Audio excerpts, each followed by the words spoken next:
Mi ha telefonato mio figlio, ha detto sei a casa perché ho sentito suonare l'allarme. Quando sono venuta a casa c'erano i carabinieri, 2 macchine di carabinieri qua, 2 o 3 macchine.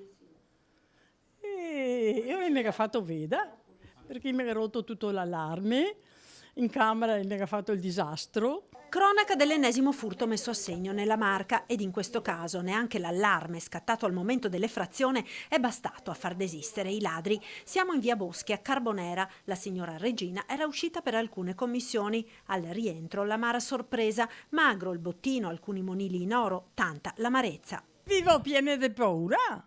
Sono disperata, ho messo a piangere quando ho visto tutto un disastro, i carabinieri qua. Ma prima di questa casa i ladri hanno tentato di entrare in altre 2 abitazioni, quella della sorella e di un vicino. Prima sono passati da me.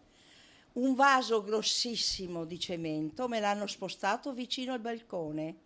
Vicino al balcone hanno tentato di salire, si vede o che non sono riusciti o si sono accorti naturalmente che noi 2 eravamo a casa guardando la televisione. Allora loro hanno preso una scala che è vicino alla siepe e l'hanno portata vicino al fossato, hanno traversato e sono andati da questa casa Meucci qui vicino, che hanno rotto una porta e una finestra, però non sono riusciti a entrare.